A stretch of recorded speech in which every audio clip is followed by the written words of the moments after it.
3:30 बजे जग जाता हूँ। मैं 3:30 बजे मैं सुबह 3:30 बजे मैं 3:30 तो क्या हालचाल आप लोगों के। तो आ गए हम एक नए वीडियो के साथ जिसमें हम मजे लेंगे एंटरटेनमेंट के साथ। तो ठोको ताली। नहीं यार भाई, मैं तो एक चीज ये सोच के परेशान हूं कि अगर आज के टाइम पे सोशल मीडिया नहीं होता तो हम बहुत सारे लोगों के दर्शन से वंचित रह जाते और यहां तक कि बहुत सारी चीजों से भी वंचित रह जाते। और इतना ही नहीं, जब भाई साहब से ये पूछा गया कि आपको महाराज जी के ऊपर क्या कहना है तो भाई जी का कुछ इस तरीके से प्रस्तुतिकरण होता है कि रामभद्राचार्य जी की डांट में भी एक प्रेम छिपा हुआ होता है। उन्होंने मुझे डांटा, इसको भी मैंने आशीर्वाद स्वरूप ही समझा। अगर इसको आशीर्वाद बोलते हैं तो हेट किसको बोलते हैं। भगवान के उसके साथ पढ़ेंगे।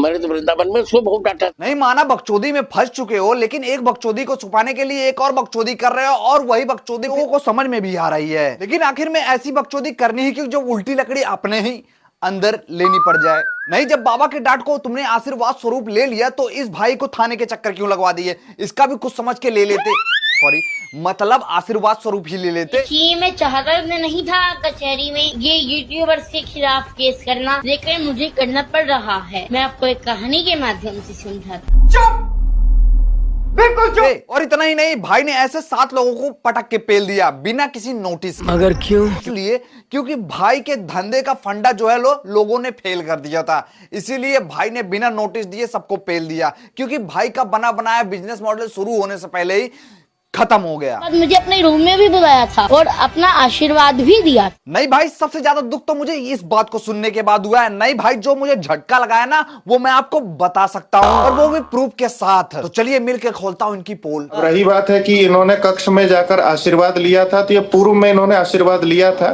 ये सब जानते हैं। लेकिन इसके बाद गुरुदेव ने इन्हें वापस बुलाया और फिर से आशीर्वाद दिया, ऐसा स्मरण हम लोगों को नहीं है। भाई को फिर से बुलाकर इज्जत से एक बार और डांटा और इसके बाद बोला कि ये किसका बकचोद लड़का है, इसको लेके जाओ वरना इसकी भक्ति देखकर मैं अपनी भक्ति भूल जाऊंगा। और इतना सब होने के बाद भी महाराज जी ने इसको जो है वो मूर्ख बोल दिया। मूर्ख लड़का है। चलो उन्होंने तो मूर्ख ही बोला। अगर रामदेव बाबा होते तो शीर्षासन स्टाइल में ऐसा पेलते कि तुम्हारे चूतड़ पे 2 डिंपल निकल आते और उसके बाद तुम ऐसी बकचोदी करना अवश्य छोड़ देते। रुको यार, इसका भी प्रूफ देता हूं। छुपाई गई, अफवाह उड़ाई गई, बात कुछ और थी, बताई कुछ और गई। और ऐसे ही मेरे पास भी एक शेरो शायरी है, आपकी इजाजत चाहता हूँ पेश करता हूँ। लोगों को भड़काया गया, धर्म का मजाक उड़ाया गया, पाक पवित्र धर्म को बिजनेस मॉडल बनाया गया। तारीफ। अगर अच्छा लगे तो कमेंट जरूर कर देना। इस छोटू से मोटू से बाबा जी ने ये बोला मीडिया के सामने कि देखो, डांटने के बाद जो है रामभद्राचार्य जी ने मुझे अपने कमरे में बुलाया और मुझे अपना आशीर्वाद दिया। तो भैया मैं आपको बताना चाहता हूं कि जो वीडियो आपके सामने प्रस्तुत किया गया है वो वीडियो सबसे पहले का है। मतलब कि जब ये पहली बार मिलने गया रामभद्राचार्य जी को तो रामभद्राचार्य जी से भोला भाला लड़का समझ के जो है वो आशीर्वाद दे दिया, क्योंकि उन्हें लगा कि ये जो है वो धर्म का प्रचार प्रसार कर रहा है। लेकिन उनको ये नहीं पता था कि ये महा बकचोद लड़का है, इसीलिए उन्होंने इसको डांट के भगा दिया। क्योंकि भैया वहां पे रील बना रहे थे और इस बात का बाबा जी को पता चल गया, क्योंकि बाबा जी के पास है ढेर सारी शक्तियां। और इस भक्ति के मार्ग पर कब से चल रहे हैं आप अभिनव? तब लगभग कितने साल के थे आप अभिनव, कुछ याद है आपको? 3-4 साल का था।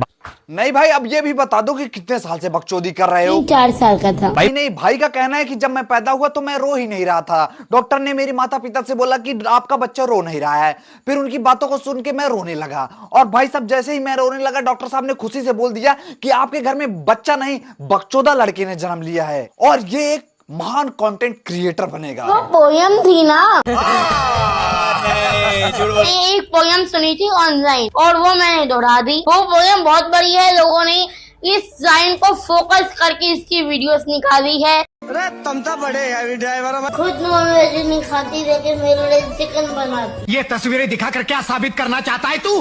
क्या साबित करना चाहता है? नहीं भाई, आपने भी अगर ये वाली पोएम सुनी है तो हमें जरूर से कमेंट करके जरूर से बताना। हमने तो सिर्फ एक ही पोएम सुनी है, twinkle twinkle little star how I wonder what you are. भाई इसके अलावा हमें कोई पोएम आती ही नहीं थी, भले ही इंग्लिश पढ़ना ना आता हो, लेकिन ये पोएम मुंह पे और जबान पे रटी रटाई होती थी। लेकिन भाई का इन सबसे अलग मुद्दा है। भाई का कहना है कि हमने जो पोएम कही है वो दुनिया में किसी ने कही ही नहीं है, इसीलिए उस पोएम को हमने कही है। और हमने कही है ये वाली पोएम कि मम्मी खुद भले ही चिकन ना खाती हो, लेकिन हमारे लिए रोज सवेरे 7 बजे उठ के बढ़िया लेग पीस वाले चिकन बनाती है। बढ़िया बढ़िया। और अगर आपने ये वाली पोएम सुनी है तो हमें भी जरूर से बताएं। इनकी उम्र बहुत कम है। दूसरी बात, आपने एक बात कही कि ये सनातन धर्म का प्रचार कर रही है, इनको थोड़ा शांत रखेंगे? जी जी अभिनव जरा सुन लीजिए एक बार शांत। अबे भैया कम से कम बाबा जी को बोलने दे, नहीं बड़ा होके बड़का वाला बकचोद बनेगा, मतलब बड़का वाला पाखंडी बाबा बनेगा, जिसकी ट्रेनिंग इसके स्वयं पिताजी दे रहे हैं। अब मेरी भक्ति को नकली कहा जा रहा है। चड्ढा समझाओ इसे, समझाओ। के भगवान कृष्ण के भक्त ने 3 छोटे छोटे सवाल में पूछ, भगवान कृष्ण के पास जो सुदर्शन चक्र था वो उन्हें किसने दिया था? भगवान श्री कृष्ण के पास जो सुदर्शन चक्र था वो उन्हें दिया था। किसने? कहां से मिला था? ऐसा शिव महापुराण में भी लिखा है, विष्णु को दे दिया सुदर्शन, लक्ष्मी सी सुंदर नारी। ऐसा शिव महापुराण में वर्णन आता है कि विष्णु को दे दिया चक्र सुदर्शन, नहीं, लक्ष्मी भगवान सी कृष्ण सुंदर को नारी। ये किसने दिया था सुदर्शन चक्र, ये बताइए। शिव जी ने। भगवान कृष्ण का जो नाम कृष्ण है वो उसका अर्थ क्या है? कृष्ण का मतलब क्या होता है? कष्ट हरने वाला। यार देखो, इसमें बच्चे की कोई भी गलती नहीं है। भाई को जितना बताया गया था भाई ने उतना ही बोला था। अब भाई को ये नहीं पता था कि इतना अलग हट के भी सवाल आ सकता है, लोग इनसे ये भी पूछ सकते हैं, तो भाई कैसे जवाब देता? हो सकता है गलत। और यहां पे मुझे थोड़ा सा डाउट ये लग रहा है कि भाई जो लास्ट वाला क्वेश्चन भाई से पूछा गया था कि कृष्ण का मतलब क्या है, तो भाई के बैकग्राउंड में से एक आवाज आती है। भाई वो क्लियर तो नहीं है, लेकिन एक बार मैं फिर से आपके सामने प्रस्तुत कर देता हूं और जरा ध्यान से सुनना कि आती है कि नहीं। अगर आती है तो कमेंट करके जरूर से बताना कि भाई इसको बताया जा रहा था या फिर नहीं। हाँ, बताने के बाद भी भाई ने सही नहीं बताया। कष्ट कष्ट कष्ट। वाह, ये तो राइम हो गया।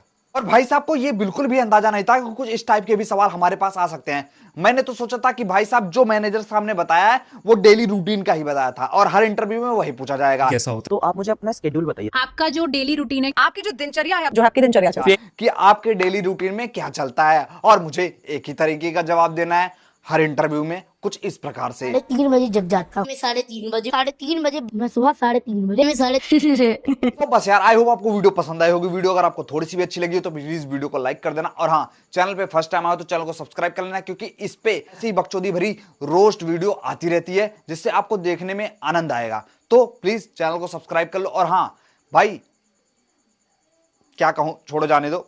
मिलता हूं आपसे अगली वीडियो में, तब तक के लिए अपना ख्याल रखिए। Tata bye bye and sorry Shaktimaan.